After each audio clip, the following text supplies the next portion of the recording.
There's an icon at the bottom of the screen to your left that looks like a microphone. That would be what you use. I'm going to ask also those of you who are in the meeting who are not using your full names. For the sake of the meeting, can you use your names, please? That's your first name and possibly your last name. My name is Akesha. Just type it in.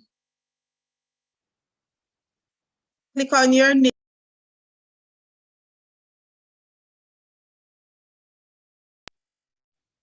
Click on your name when you go to participant, and you're going to rename yourself if you do not have your correct name.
Yeah,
Yes, now?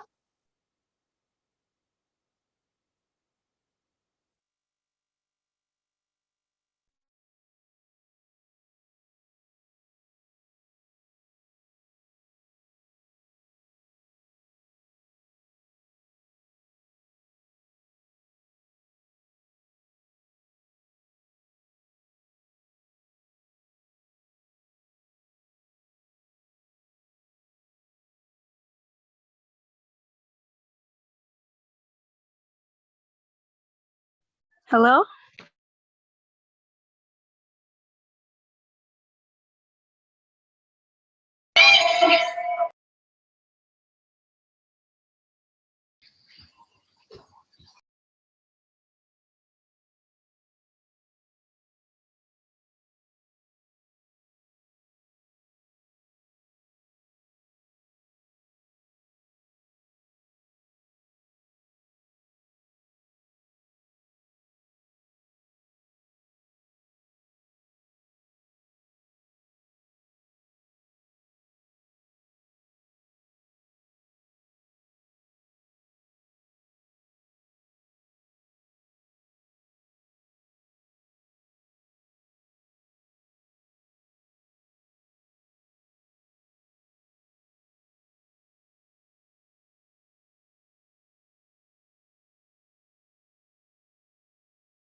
Good afternoon.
Good afternoon, everyone.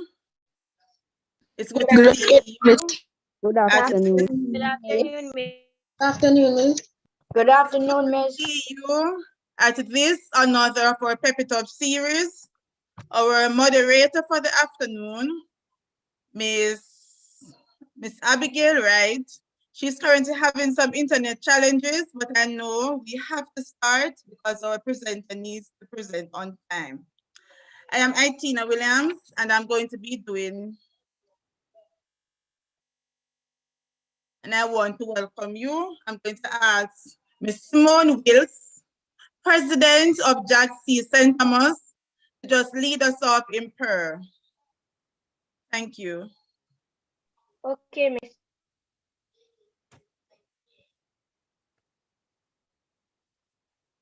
Is Miss Simone Wills online?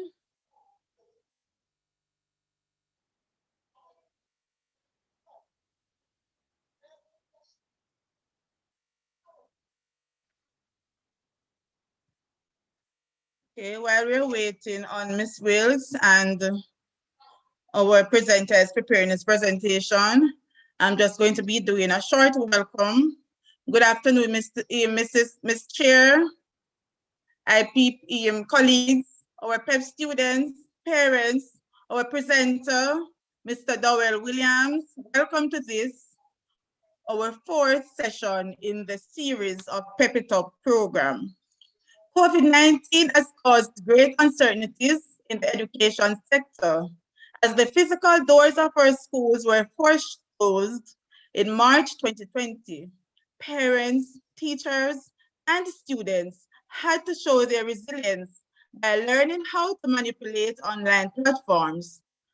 The transition was not easy for all, but our guidance counselors showed they care by providing psychosocial support to the school's populations. As we continue to give support, we listened keenly to the concerns of our grade 6 students, most of which returned to face-to-face learning. They said, "Miss, we are not managing. We don't remember how to act at school. We don't feel like we will do well on our exams. Too many conflicts at home is preventing us from concentrating on our studies." Some even expressed suicidal ideation as a means of preventing failure. Our students were reassured that it's the first we are experiencing this kind of pandemic, so it is okay to feel scared. Our guidance counselors are committed, ensuring that our students are psychologically prepared. Can you turn off your microphone, please? We don't want to mute everyone. These concerns were shared with the JASC President-elect, Arlene Gooden Wellington, who encouraged us to provide additional support to our students. Counselors met virtually and shared concerns of happenings in their school's environment. This discussion led to the following topics being chosen: human trafficking, exam preparation, suicidal ideation, and conflict resolution. As we focus today on conflict resolution, I pray that our parents will listen in on this presentation so we can all identify different ways of dealing with conflicts in our home environment. To our students, we love you. We believe in you. You will do well. Continue to do your best. Remember, with everyone's commitment and resourcefulness, each will achieve the goals together. Thank you. Please remember, students, if you mark on the presenter screen, you are going to be dismissed from the Zoom room. Remember, when you make a marking, your name will show. We are not going to be asking you any question. We are just going to be removing you. So we're asking to be on your best behavior and to learn all that you can so that you can help others to learn how to deal with conflicts also.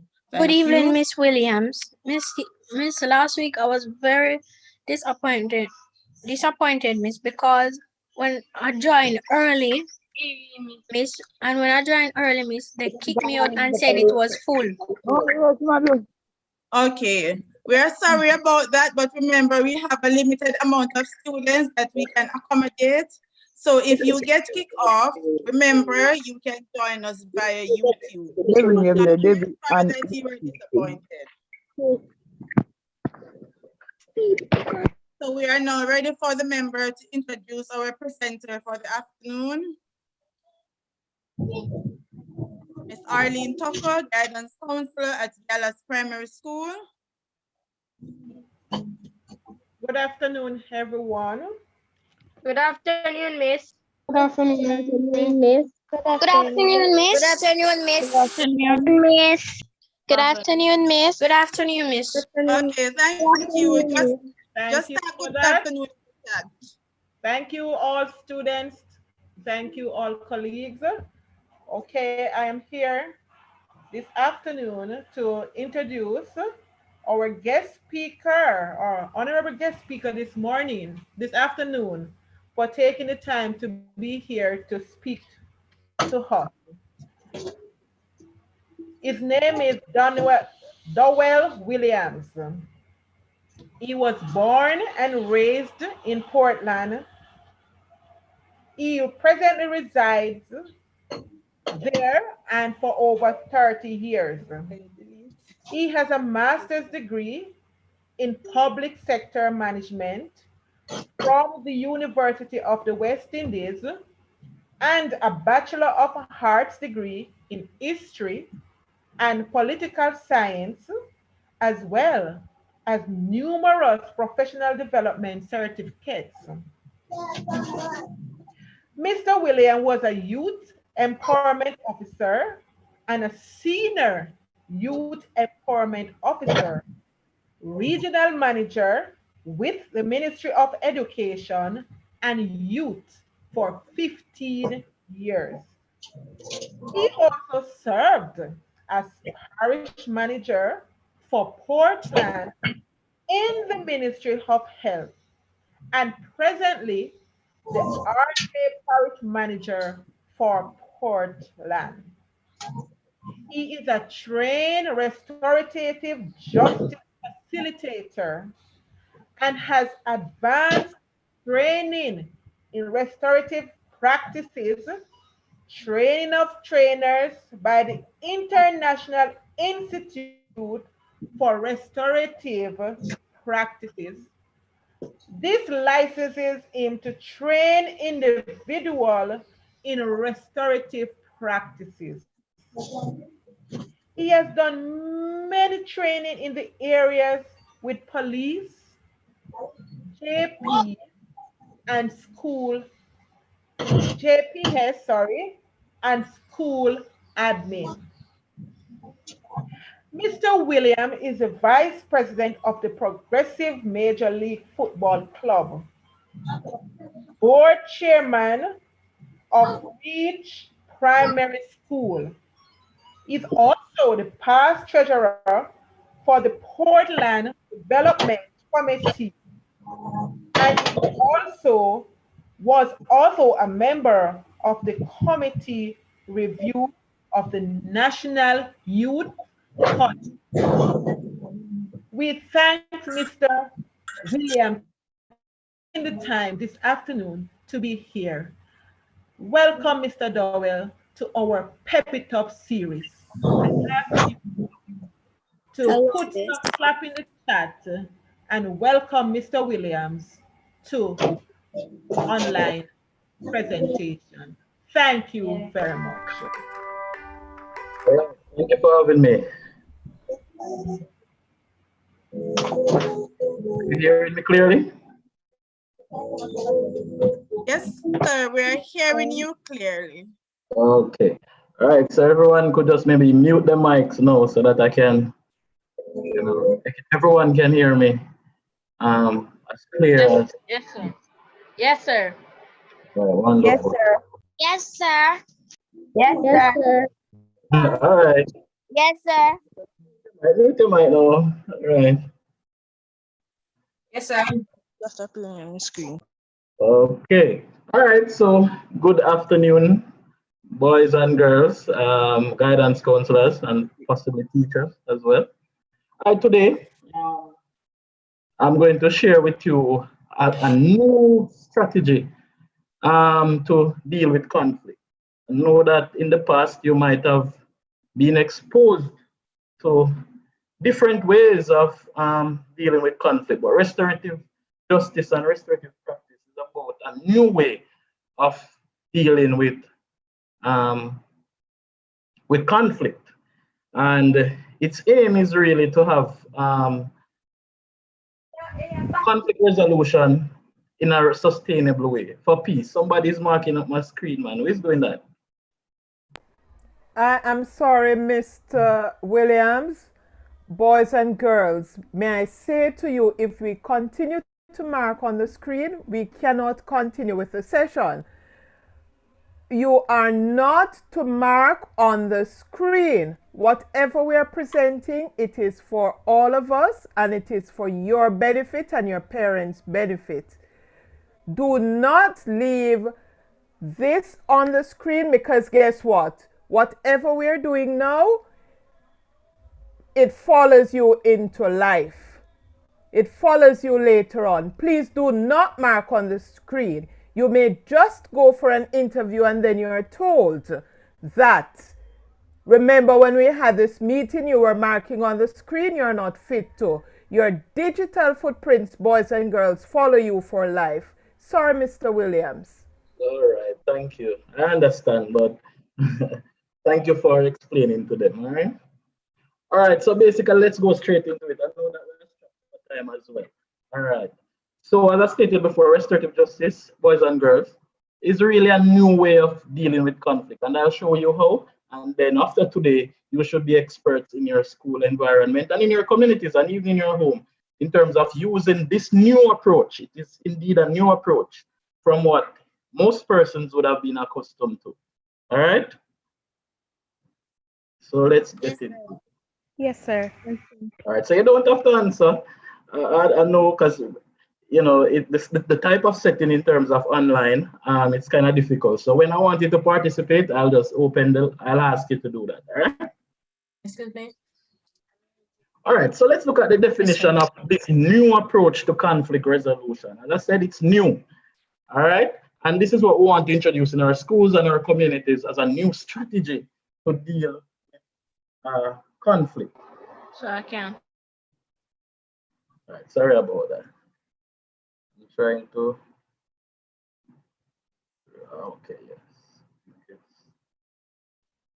Just hold a minute for me. I'm trying to fix it. All right.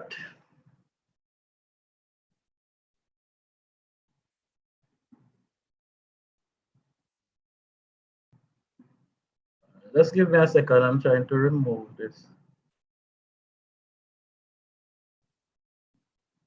Oh, I think it's.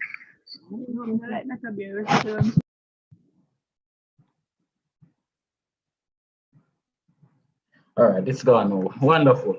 All right, so the definition of this new approach, restorative justice or restorative practice, is a process where all the parties with a stake in a particular offense or the conflict come together to resolve collectively how to deal with the aftermath of the offense and its implication for the future. What this is saying, boys and girls, is that when something happens, restorative justice or restorative practice is about what we do next to fix the situation in terms of what took place and also to plan for the future. It therefore means that we must meet with the parties and we must have a dialogue to plan for the future. We must talk about it to plan for the future. And the way how we talk about it and plan for the future is the approach that we will look at today, which is restorative approach. All right, so I'll show you how it works. All right, also, this definition of restorative justice is that it promotes peace. So therefore, if something happens and we are going to plan for the future, we are going to plan for peace then, right? Through reconciliation, meaning that we're fixing the situation with the victim or the offender. And also, what we do in restorative practice is that we do not only try to fix the situation with the victim and the offender, that is the two persons that were in the fight, but we also invite a third party, which is the community. And when we say community here, it doesn't necessarily mean an entire community in which you live. But if it's a school, it can be a school community. If it's a class, it can be the class community. If you are a church, it can be the church community, but you wouldn't invite everyone from that class environment. You would choose a representative, and that person will sit with the victim and the offender and try to resolve the situation. That's what it is about. All right, let's continue on that. Conflict resolution intervention, that also restorative justice, is a conflict resolution intervention that places emphasis on repairing the harm done to people. Sir, Yes? I'm hearing two person in the background. I Oh, cannot no, it's not my background. I think we have to mute all our mics. I'm going to ask our guidance counselor to just mute everyone, and then I'll stay unmute.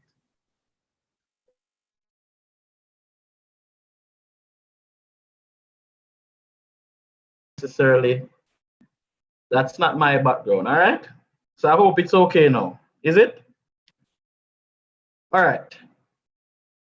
So also, it is a conflict resolution intervention that places emphasis on repairing the harm done to people instead of only punishing offenders. All right, so basically it is saying that we are about in restorative justice, repairing harm. So remember, you know, the end result that we want to achieve, boys and girls, is peace. How we achieve that peace through restorative justice is that we must have healing of harm and building of relationship. That's what it's saying. How we do that? We do that by sitting with the offender, the victim, and we must include the community. So that's something new. Most times this third group, we don't usually include them in our conflict resolution. Why we include these persons in our conflict resolution is because where the conflict took place also affected the people that were there as well. They saw what happened, they took sides, so we have to have restoration to them as well, so that the peace can be sustainable, meaning that the peace can last forever through relationship building. That's what restorative justice is about. All right, it's a different way, focusing on building relationships and healing of harm with the persons involved in the conflict. All right. Yes, sir. All right. So let's move on to our next slide. All right. So in Jamaica, remember to mute your mics. In Jamaica, we have a vision in terms of the Restorative Justice Unit and the Ministry of Justice. Our vision, meaning what we hope to achieve, is an improved and efficient justice system through the delivery of high-quality restorative justice practices across Jamaica. So what we want to be happening is that we want everybody, including you, in grade 6 going on to high school, to start to think restoratively. And when we say we want you to think restoratively in terms of restorative practice, we want you to think peace. We want you to think about building relationship. And we want you to think about healing of harm, where when things happen, you can become those ambassadors that would first use the strategies that you will learn today to build peace. But this kind of peace that you will aim to build is all about building relationship, healing of harm, so that these two persons that you would have been, having a conversation with, never have a fight again, because the relationship would have been dealt with through healing of harm. All right, so that's what we're trying to do. We are trying to do things like this, sensitize everybody, regardless of the age group, including our administrators in schools and students, to use restorative approaches to deal with conflict. And as I said, it's a new approach and it's an exciting approach, and you will see that. All right, our mission is to use evidence to reduce the demands. And so we, outside of just dealing with conflict in our communities and in our schools, we also deal with conflict in the justice system, meaning in the courts. All right, so it's not just the communities that we help the courts. So in terms of our mission, our aim is also to reduce the demand and the court system, because we are moving to a restorative kind of Jamaica. And that's what this mission is speaking to, all right? And I couldn't come and tell you about restorative justice or restorative practice as a means to building relationship and enabling peace as a result of conflict without telling you where this process came from. Remember, it's new. So probably I'm the first person really telling you about restorative justice or restorative practice. And as such, I must give you the basis on which it derives. Right? So it came from Dr. Albert Eglash, an American psychologist who worked in the correctional institutions.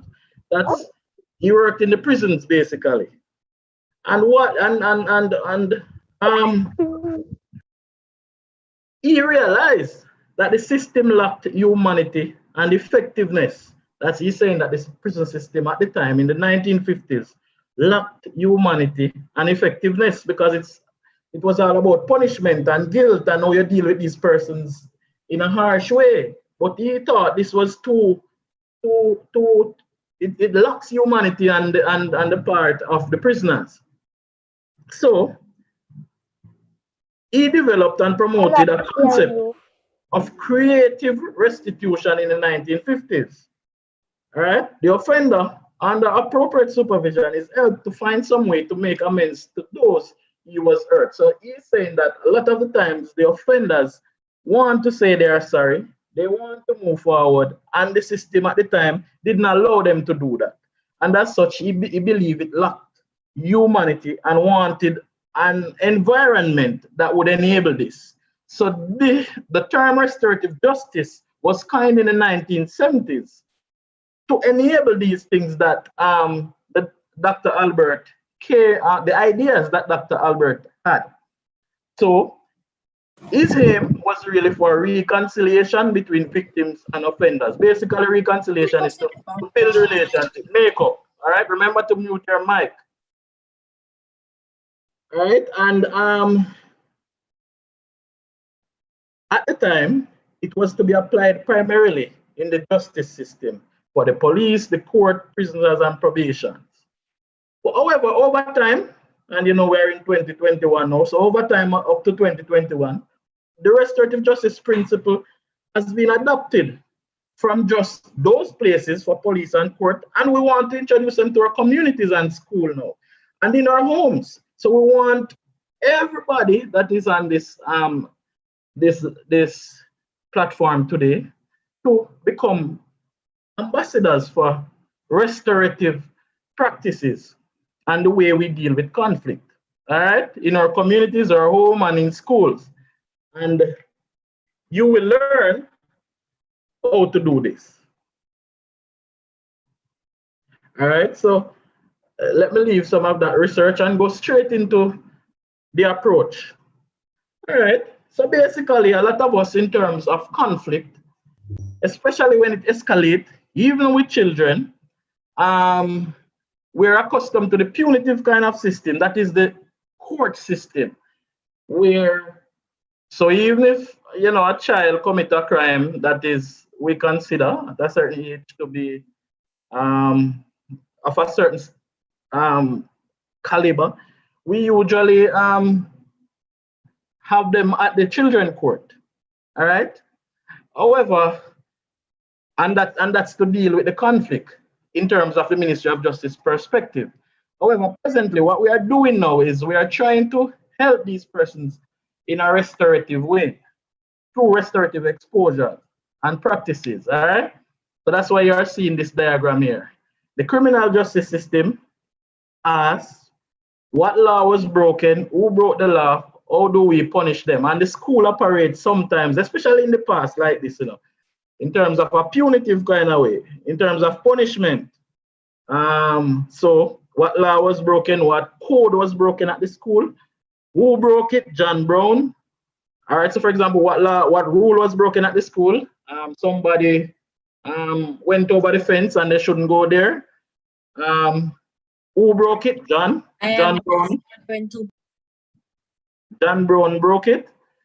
How do we punish John Brown? We give him a suspension or a detention or something like that. All right, that's the way it used to be. In a restorative approach, it's different. And let me show you how different it is. If that same person who went over the fence came to a restorative principle, the first thing that will happen is that the principal will ask what harm was done, because remember, it's about identify the harm so that you can build relationship and move forward in the interest of the community. So what harm was done and to whom? What needs have arisen based on the harm? So based on the harm, what we need to do with John Brown, all right? Which is not necessarily a punitive approach, so detention or anything like that. But is it that we need to sit with him, show him the right way to do things and the repercussions of if he is not doing it the way that we spoke about it, or if we put things in place, the expectations that we have of him. So for example, I remember when the screen was being marked, the guidance counselor said to everyone in a restorative way that, you know, if you do things like this, it might affect you in the future. And hence, it is not a good thing to do, because you want to start to practice from now to be good citizens, because it might just follow you, you know, along the way. That is a restorative way of setting expectations for persons and letting them understand through dialogue the outcomes that you require. So that's a restorative approach. All right, whose obligation is it to meet those needs? So when we identify the harm, what comes out of the harm, we need to decide who need to meet the decisions that we make. All right. So for example, with the same example with the guidance counselor again, the expectation that was set is that if you continue to mark it, then who knows, maybe sometime in the future this will happen. And who needs to adhere to this? Everybody that would have been doing it earlier. All right. So that was a good example. Now let's move straight into it now. All right. So the benefits that you will achieve by acting restoratively, what it does is it encourages positive relationships. All right. Reduces recidivism, meaning it reduces. So if you have a conflict and you go through a restorative approach to conflict, you will not have a reoccurrence. That's what recidivism means. It won't happen again between those two persons. Why? Because the harm would have been dealt with and the relationship would have been built, expectations would have been set, and the required person to meet those expectations would have been identified, and they would have been supported to work towards enabling peace. So you won't have those two persons in conflict again. All right. And also it prevents reoccurrence of crime. All right, or even reprisal. Because sometimes you have a conflict, then somebody wait 2 days and then they go fight again. What this does is, because you build the relationship, then that will be reduced. Because you're building a relationship, you know that will strengthen your connection between the person that you had the conflict with. Also, it helps to build trust between persons generally. It supports in building stronger communities, stronger homes, and stronger school communities. It contributes to the reduction of antisocial behavior because you are now acting restoratively. All right. So in terms of social values, that will be improved, and your attitude will be improved. All right. Empowers community members and promote inclusivity and gives persons an opportunity to dialogue in a safe space. The key to restorative practices is really dialogue. It's really talking about things using a strategy. All right, that's the key to restorative justice. The key to achieve healing of harm. Yes. The key to achieving healing of harm is to dialogue.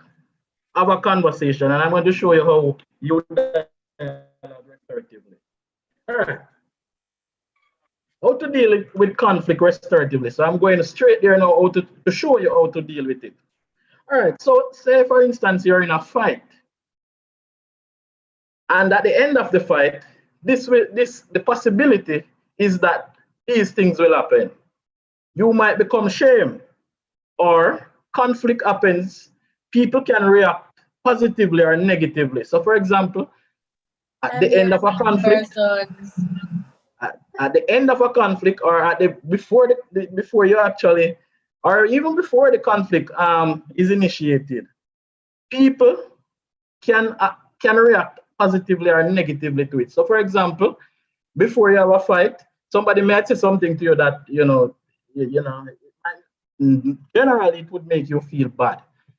It would make you feel shame. Then you can react positively. So for example, somebody said to you, you're black and ugly. We always hear that. A positive response could be, and black is beautiful, with a smile. That's a positive response. However, we are also aware that most of the times the response can be negative as well. When the response is positive, there is usually an environment of respect and support that enables such outcomes. So for a person to respond to a negative advance towards them in a positive way, you know that that person is actually strong mentally, even at your age, boys and girls. And as such, obviously, that person would have been exposed to some level of support and respect, to be, and or they are equipped. So that's the way that we expect you to behave after today, being exposed to this restorative approach. All right. So when there's a conflict about to happen, you must always know that you can react positively or you can react negatively. If you react positively, then obviously you are being restorative, and you are exposed to some level of support, and you know to deal with conflict in certain type of way. But a lot of us, especially the younger ones, are not able to always react positively. Hence, it escalates into a fight or something. So because they responded negatively. And let me show you what happens when persons react negatively. So when I remember to mute your mic. Yes. Are you supposed to be doing a PowerPoint? Yes. You're not seeing it? No, sir, we are not.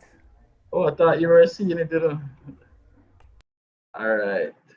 But it is saying I'm sharing here. Yes, it is, but the PowerPoint is not up.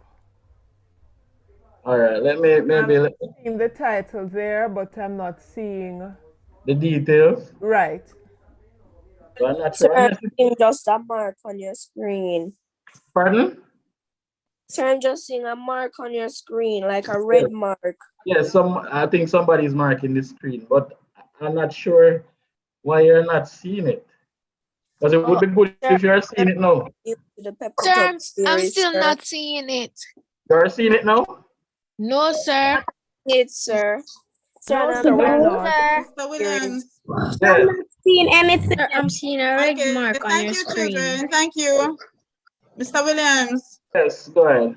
the PowerPoint is being showed, but you need to open it. It is not open. The document is not opened. Oh. Mr. Dowell, I think I know how we can see your PowerPoint. All right, go ahead. Tell me how to do that. I think you have to turn off your camera, then you start presenting again, and we will be able. I'm just saying. All right, let me try that. Somebody is writing on the screen.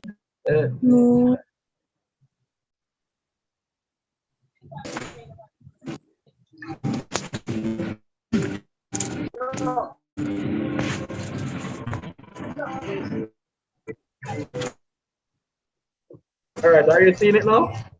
No, sir. Sir, there's a link and you just no, sir. The RP and conflict resolution. Now just need to click it, sir, and I think we will be able to see it, sir. There's no what?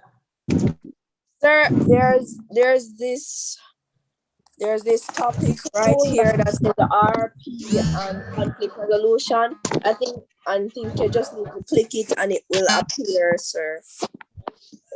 And that, the thing is, I'm not really seeing that one. I'm more accustomed to the Teams platform. I don't really use Zoom. So we use Teams, but I'm not sure we're not seeing it because it's shared. All right, let me just. All right, just give me a few. I'm just going to stop the share and do it again. All right.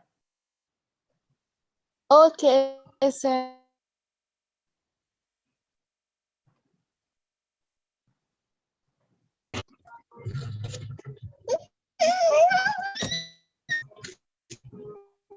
Okay, sir, I'm seeing it right now. I'm seeing it now. I'm seeing it right now. The conflict. All right, wonderful. I'm seeing it. So you're seeing that star right there? Yes, sir, I'm seeing it. All right, Yes, cool. sir. Sir. Yes, sir. Now you can mute back the mic now, all right? Right now. Yes, sir. Yes, sir. All right. So remember now, what did I say? Well, I don't even want to ask the question. I know a whole heap of persons will be answering. So let me try to do it another way. Remember, now I said that when something is about to happen, persons can react in two ways, positively or negatively. All right. If you react positively, that is a restorative approach to conflict. However, not everyone is positioned to react positively because of many reasons. You know, maybe the kind of support to enable a positive response doesn't exist, and maybe the level of control and maturity is not there. Anger issues? Pardon? Sir, anger issues? Yes, exactly. That's what I'm talking about. Anger issues, you might have a temper or something like that. So and you don't know. I still give you a chance to speak with me, all right? I just want to kind of go through it and then I'll give you an opportunity to talk to me, all right? Okay, Yes, sir. Yes, because a lot of persons are on, and if I allow everybody to kind of converse with me at this point, we won't finish, all right?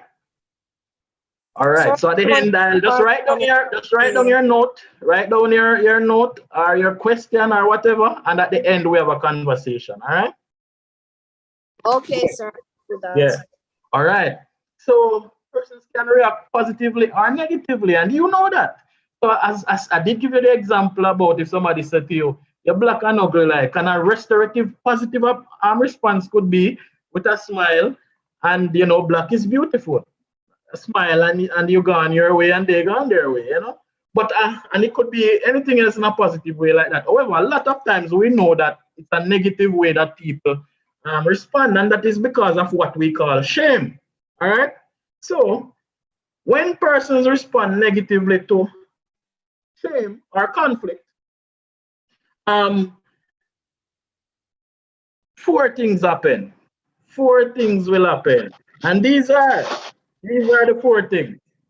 And this is based on a theoretical approach by one Nathanson's. Withdrawal. So somebody says something negative to you, you're black and ugly like, or something like that. Person can become withdrawn. I don't want to go back to school tomorrow, mommy or daddy, because they say I'm ugly. All right, so you become withdrawn. You can attack self. You can start to attack yourself because you believe what the person said to you. So you're starting to do things to yourself. All right? Hurt yourself. Yes, and sir. The next like thing is bleaching. Like Bleaching your skin. Bleaching, yes, that's one negative response because it affects the pigments, right? Sir, suicide, because a lot of young people commit suicide because of what other people tell them. Indeed, and that is not answer. And that is attacking self, right? Yes, yes, sir. Sorry. Wonderful. And you can also attack others. When you attack others, what happens? Sir, it might lead to you becoming in prison or in a court. Yes, I can even lose a life as well, don't it? Yes, sir, because that is really dangerous. And Because you you can take the other don't person, rush of right? anger just takes full of your body. And if you do All it, right. Sir, you should might not. become a situation. All right. And when you become withdrawn, what happened? You lose your consciousness or about the things, because all those things that some of the people say they are not true, and you know it's not true. Sir, Yes. you should not. You shouldn't let someone tell you you are ugly because you are beautiful in the inside, not on the outside. Wonderful. So when they say that to you, what will you say? Or how will you respond? Sir, Thank you. I would say You should You should respond all shades positive. Positively. And a positive response would be exactly what you said a while ago. I am beautiful on the inside, right? Yes, sir. yes.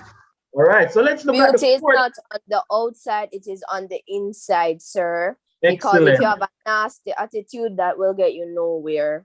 But if Excellent. you have a positive attitude, that will get you somewhere in life, and people will treat you with respect because Indeed, you indeed. respect them. All right. So what's the fourth one now? Remember, we said it's 4 ways people can respond. You can respond, and it can be in a combination of the 4 ways as well. So you can withdraw, but after a time you attack others, or it can be that you do a combination of attacking others, but at the same time attacking self. All right. But at the end of the day, 4 ways that people respond to conflict or shame when they respond negatively. So the fourth thing is avoidance. So for especially like some older folks, if they want to avoid a situation that is affecting them, what they start to do is they start drinking or smoking and doing bad things, right? Sir. Because they don't want to face the reality of the situation. All right.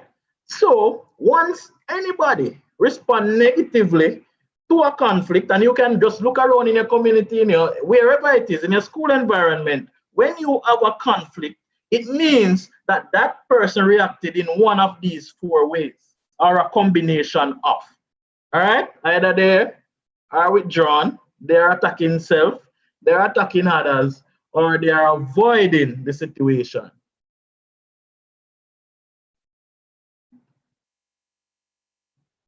Sir, I think it's better if you just talk about it so it can get off of your chest, other than doing those bad things. Yes, indeed. All right. So and then yes, so you can respond in 4 ways. But if you are going to respond positively, then you can talk about it. Yes. Also, you could have responded negatively in one of those 4 ways, but still have a conversation at the end, because we remember restorative practice says that it is a conversation between the victim and the offender, or the 2 persons in the fight, at the aftermath. Aftermath means after they have been in conflict. So after the fight took place, then is what you do with them for the future now. So restorative justice can be proactive, and then we also, and it also can be reactive, meaning you can do it before the conflict, or you can do it after the conflict. All right. And the important thing that you said a while ago is talk about it. We like to say dialogue, but talk is the same thing. Talk about it. But then I must show you how to talk, because you don't just talk like that. All right.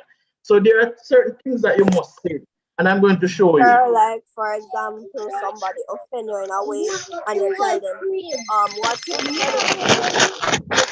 Right, you have to mute the mics. Type of matter to it. All right. So I soon give you a chance to have that conversation with me. All right. So let me just run through this quickly. All right. So when you are withdrawn, you isolate yourself, you run and hide. All right. When you're avoiding, you start to deny. Drugs, alcohol, workaholic. Some people do that. When you attack others, you lash out verbally or physically. So it's not just a conflict, it's not just a physical fight, you know, it can also be a verbal kind of abuse, meaning you have a cuss out, right? Or you blame others. And attack self, you put down yourself, you say you're not good enough, and so forth, all right? So we don't want mental abuse to the mind, sir. and that is attacking self, right? Yes, so we don't want you to do that. So that's why I'm teaching you this today, the 4 different approaches that can happen. When you identify them, I want you to start to do something that will enable that to stop. All right? All right. All right, let me. So when someone experiences shame or conflict and respond in one of the 4 mentioned ways, what you do next will determine the result of the conflict and the future that will be created. All right, so what you do next from a verbal abuse or a physical abuse is the important thing. To 1, prevent these 2 persons from having a conflict again, and 2, to prevent reprisal, meaning, you know, people taking revenge. All right, and we're marking up the screen again. Please desist. All right.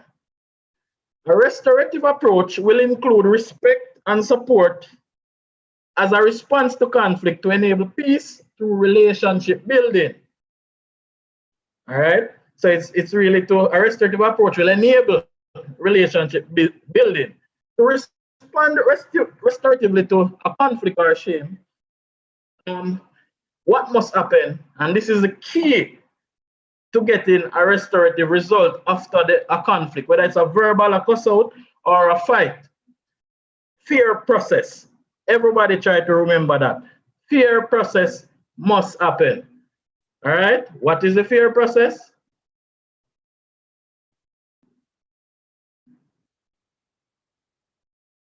All right, let me.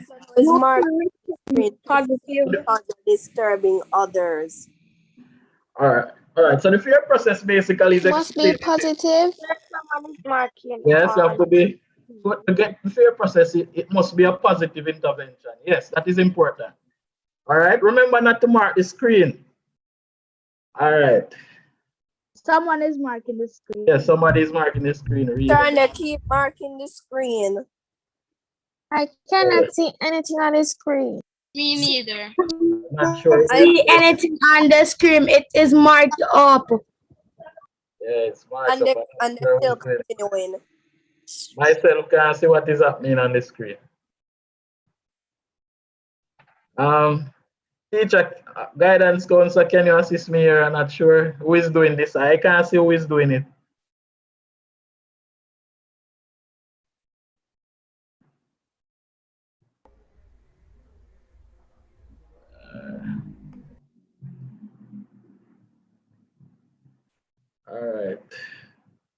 All right, so as I was saying that the fear process must occur.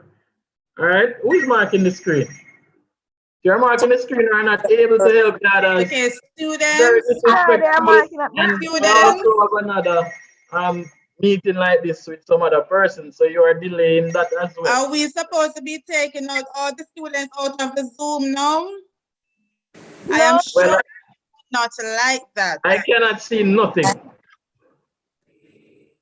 Sir, all that I'm seeing is what. Mr. Logan, can you? What the question there, sir? All I'm seeing is the question there. Back on the screen. I can't see nothing. Can anybody see who is marking on the screen? Can anybody? No, miss. It's removed now. And so we must have what we call the fear process happening, all right? The central idea about the fear process, so in order to deal with this conflict, you must have what we call the fear process. It means that individuals are more likely to trust and cooperate freely with systems, whether they themselves win or lose by those systems when fear process is observed. So if you believe that fairness was done to you as a result of the conflict, you will adapt to the expectations that were set because you think fairness took place. If you think it is unfair, then the possibility of you adhering to it will be minimal. All right, and this is what fear process is about. This is about meting out fairness to the persons that were in conflict. How you do that now? So I know a lot of persons wondering, how will I know that I'm being fair to them? This is what you must do to know that you are being fair, right? So even if it's with your friend and you have a conflict, you can do this to know that, or to ensure that fairness was observed.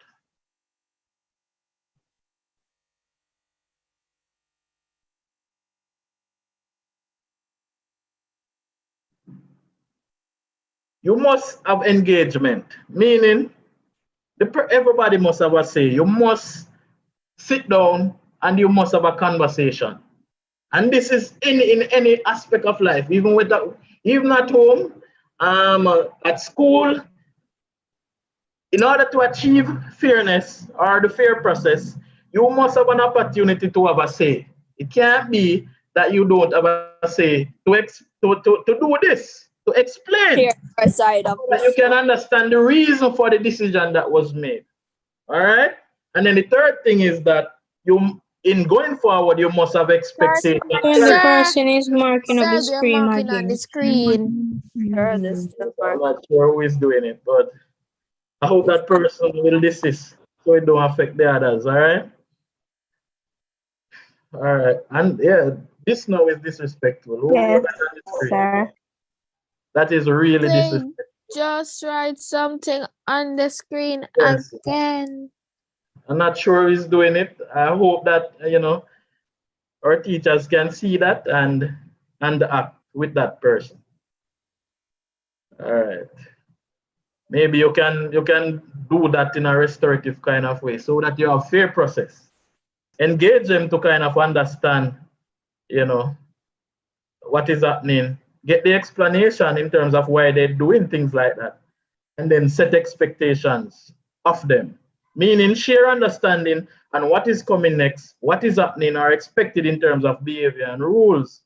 All right. So in order for anywhere in life, at any point in your life, in order for fairness to take place, three things must happen: engagement, explanation, and expectation, clarity. All right. So always Sir, they're remember. marking on the screen again. Sir, who want to do that, sir?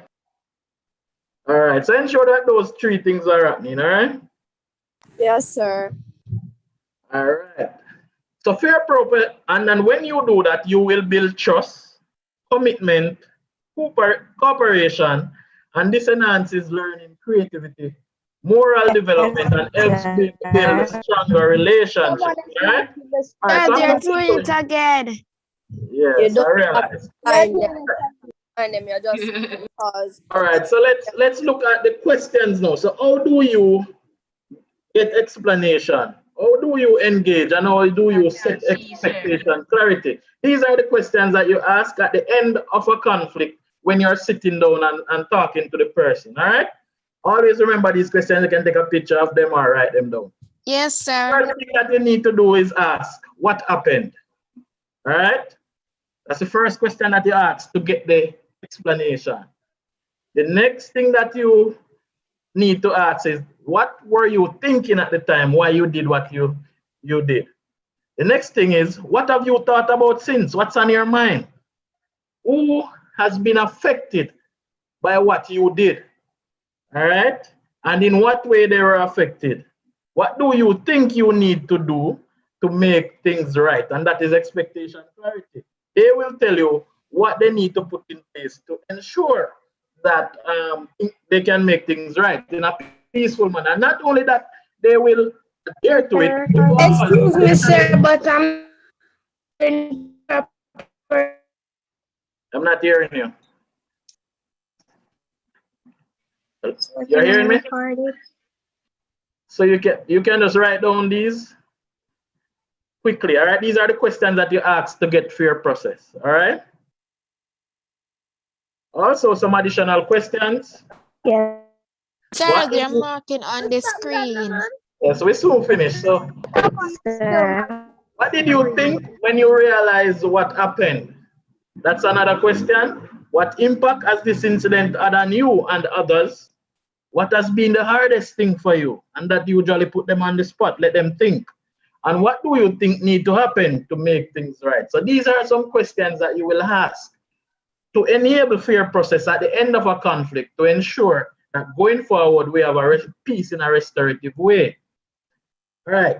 With engagement, explanation, and expectation clarity, using the restorative questions, you will understand people's feelings and how they were affected as a result of healing and building of relationship.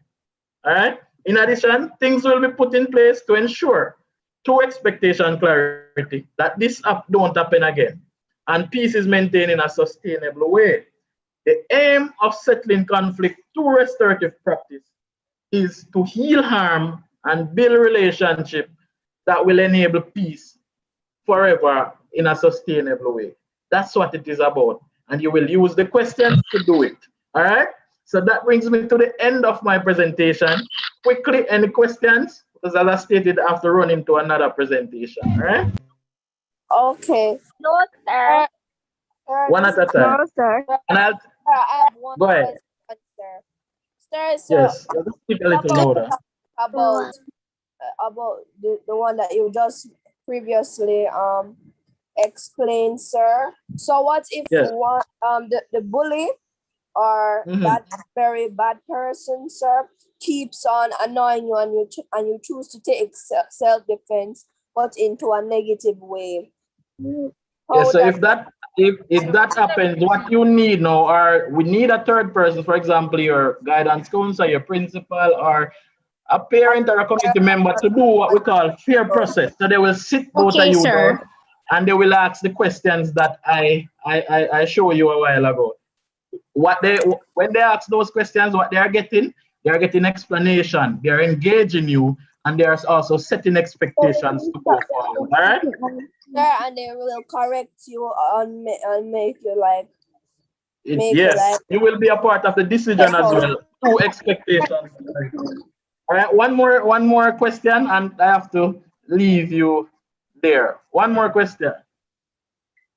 Excuse me, sir, they're writing on the board again. All right, so we're going to finish now. All right. So again, thanks for having me. I hope that you learned something today. Remember that it's about building relationships, and you do that in a restorative manner through fair process, which is what? Engagement, explanation, and what? Respect. Through engagement, explanation, and what? What's the third one? Expectation, clarity, all right? Yes, sir. Sorry. All right, so again, thanks for having me today. And Adios. that I will see you behaving restoratively in your communities, in your schools, etc. All right? Okay, sir. Bye. Yes, Bye. Adios. Bye, sir. Bye, sir. Goodbye. Bye, sir. Bye, sir. Yes, I heard the name. Yes, I heard the Bye, sir. Bye. Bye, sir. Bye, sir. Bye. Yes, Prima. Bye, sir. Mr. Williams, before you go, we want to ask, please just do a short vote of thanks. We're gonna meet. Right, good afternoon, colleagues. And Miss, I cannot hear you. All you're going to have to do now is to just listen. You are not going to be asking any question now. You are going to be listening to the vote of thanks. Thank you. good afternoon again. On behalf of Region 2, I want to express thanks to Mr. Williams for his presentation to the students and also to colleagues. And we know that what we have taught today, we would have learned something that we can put into practice, that when there's conflicts or any other issues, we know how to effectively deal with same. Thank you again on behalf of the region.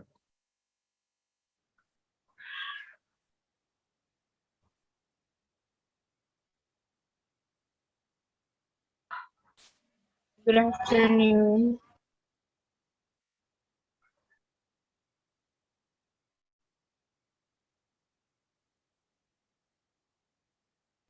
This is my first time joining on the PEP series, Miss.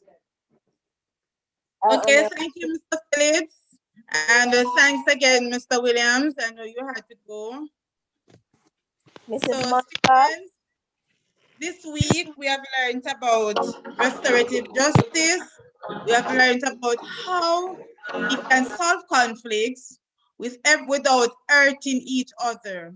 Most of the times when we think about solving conflicts, we think about getting equal with others, but we now learn that we don't need to get equal with others, but we want others to learn through conflict restoration. So it's now 4:16 p.m. and we want to just speak a little on your behavior during the presentation.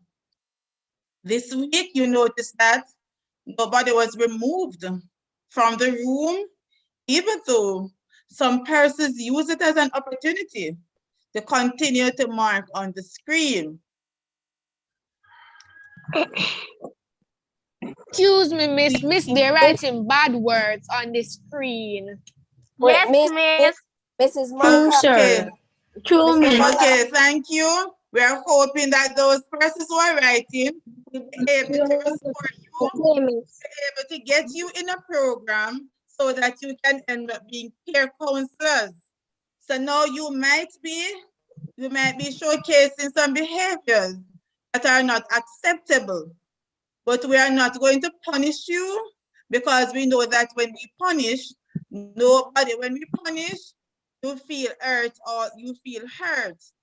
And as guidance counselors, as teachers, as parents, our intention is not to hurt you. Our intention is to correct the undesirable behaviors that you sometimes exhibit. Mrs. Tina. Mrs. Tina. Somebody's calling? Yes, Miss. Miss Nikandra from the licensed primary schools, Miss. Miss, this is my very first experience with the PEP Up program, Miss.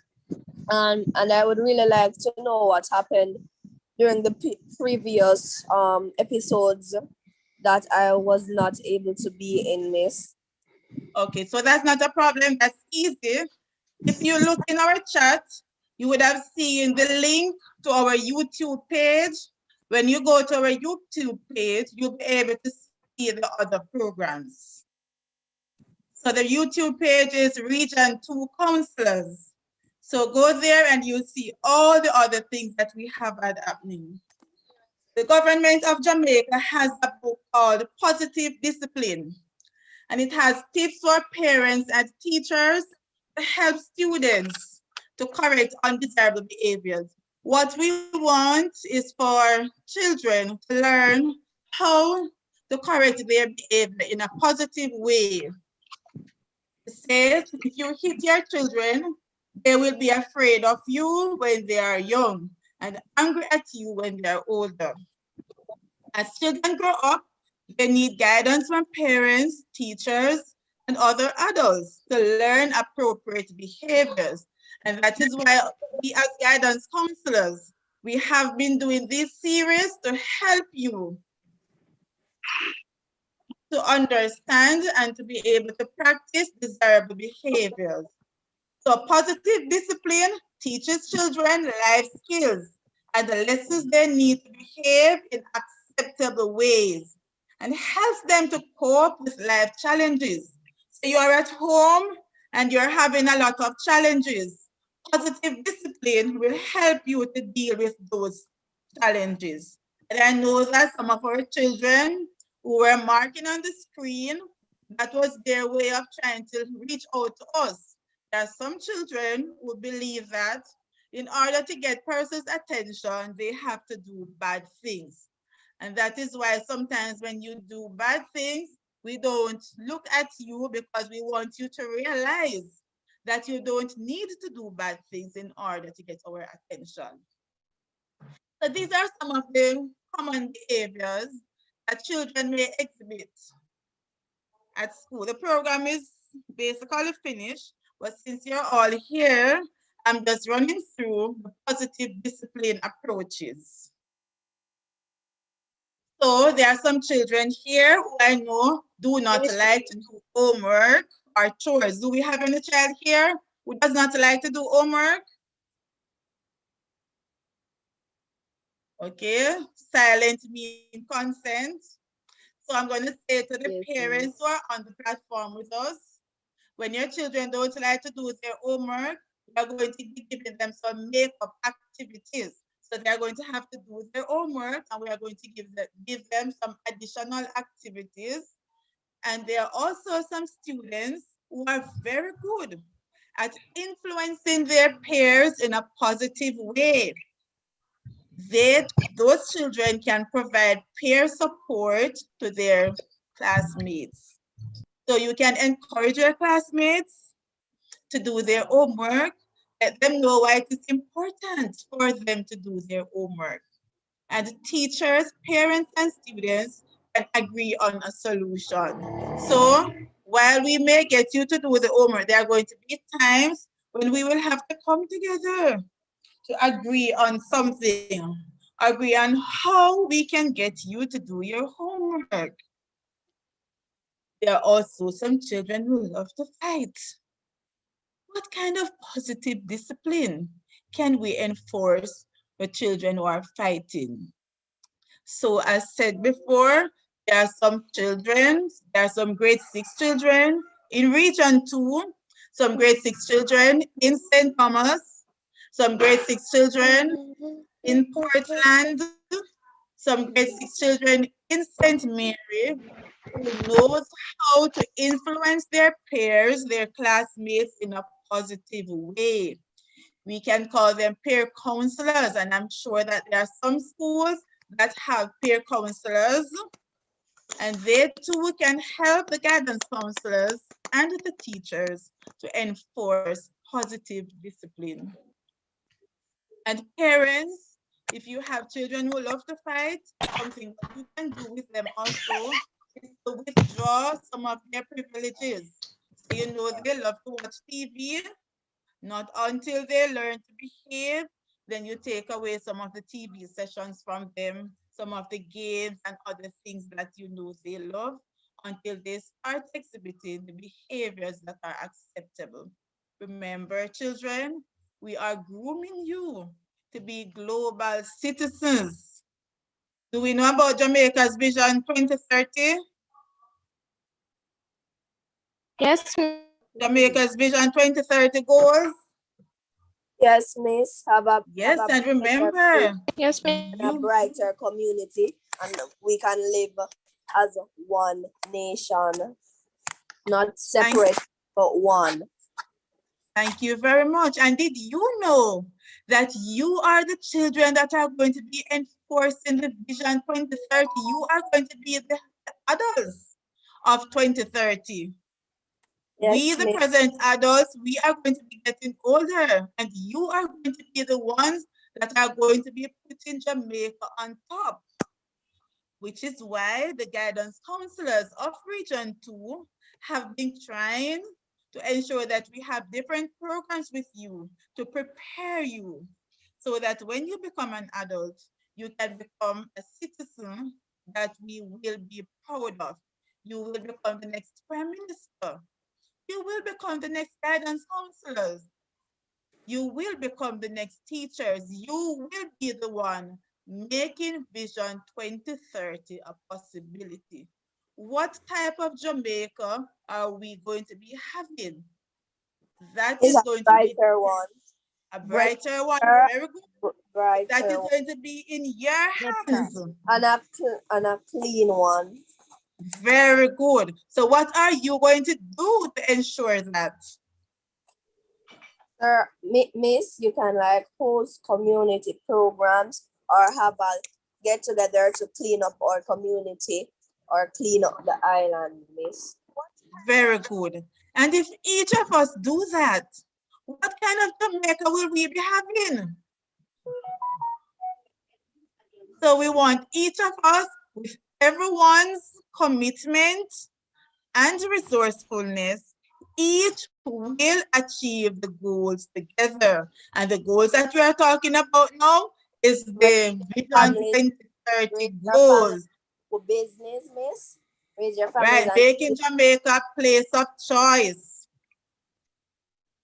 to live. and where the tourists come and realize that we are like one of the most cleanest and best islands that come on visit and they can visit again. Very good. We want when our tourists come, they have a lot of positive things to say about Jamaica because we know that when they do that, other tourists will like to come, right? Miss, yes, miss, and Yes, some people might even settle into the island, into the country. Very good. So those are some of our responsibilities of citizens of this beautiful Jamaica land we love. Each of us has a responsibility. So are we going to be making a promise that we are going to do our best at all times to ensure that Jamaica achieves its Vision 2030 goals? Yes, miss, but if you don't start in your house, how are you going to do a whole country now? If you don't Very start good. how are you going to do very good? Which is why we had this presentation today. Which is why we had the presentation on restorative justice. It says helping you. He has taught you different ways in which you can deal with conflicts, right? So the aim is not to hurt. The aim is to restore. The aim is to make the person understand the behavior, the undesirable behavior. Help them and share show them the right way. Very good. So students, I'm sure you have learned a lot today and you are going to be sharing it with your family members and you are going to practice in your homes. So you're I go boast on them. I go boast on them. No, man, you're not going to boast on them, man. You don't want them to feel bad. You're going to share. You're going to share the, so they can. You're going to share the information with them. Because the only way Jamaica is going to be better is when we share. Once we are empowered, we are going to be empowering others. So we are going to start in our home. As one of my brilliant students just said, we will start in our home. We will start with our family members. So we will teach them what we learned today. When we go back to school for face-to-face, hopefully in April, we will also be practicing. So all the students who have been participating in the PEP series, you are going to be model students because all the things that you have been learning, you are going to be teaching your classmates. And you're not going to just be teaching them, You are going to be modeling the behavior that you want them to practice because there are times when we tell persons what to do and what to say and how to act, but we don't do those things. So we are going to practice, we are going to model the type of behavior. So all of us who have little children who has little brothers and sisters around us, we are going to start by teaching them. Okay, boys and girls? Yes, miss. And most of you would be aware, that next week is going to be Mathematics Week. Are you aware of that? Yes, next week is Mathematics Week, and I know that a lot of you children love mathematics, and your teacher has been doing her best or his best to ensure that you are doing well in your mathematics. And I want to say to you that mathematics is not just something that you learn in the classroom. It is something that you learn at home, that you learn on the street, that you learn everywhere. We cannot live without mathematics. Can somebody tell me something that they did today and tell me to find out the mathematics is involved in it? Miss, I did area today. You did area today. We don't want something that you did normal, not something inside of school. It's like when you go to shop. Okay, you go to the shop, right? And you have to be able to calculate your change, right? Yes, miss. And you have to be able to say how much pounds of this you're buying, which unit we use. Half. Like You have to kilogram know which unit meters. we use I to measure weight. the amount of ingredients that I'm going to need to make this a brownie. Very good. And some of us love dumplings. And mommy has to know how many dumplings she's going to cook. Yes, to divide it equally among the family members. Imagine if mommy has 5 children and cook only 3 dumplings. What will happen? It's uneven. Very good. We cannot share for all of them. Very good. So mommy and daddy, they use mathematics every day in everything they do. I am sure they don't allow you to sleep in your bed until 10 o'clock. Right? You have to wait by a particular time to be on time for your classes. Miss. Yes, Sham? Miss, you use it at clinic. Teaspoons. Good. So the Ministry of Education has something very exciting going on. I don't remember it from memory, but I'm hoping that if somebody on the platform remembers it, they can assist me where they're having a competition, a challenge. I don't remember if it's Maslow or something. My phone is down, so I can't even look in my phone. They're having a competition where you are supposed to do a 1-minute video to say how you have been using mathematics at home. And there's going to be something for the winners. Those of you who are on Facebook, you can go on the Ministry of Education's website and you'll see it there. No, what's up? Ask your principals also or your teachers. But PEP is upstairs here. We know. Question. Nikki, are you speaking to us, Nikki? Mr. Seminar, see the picture. Remember, if you're not speaking to us, just close your microphone. Mama. Miss, the taxi driver them use mathematics every day too. Right, very good. So the taxi drivers are using Within mathematics. percentage. Very good. The It's shopkeepers. every day and everywhere you use math. You use math because math is one of the key subjects. Miss, even language arts or English. Very good. So mathematics Language arts and English is the same.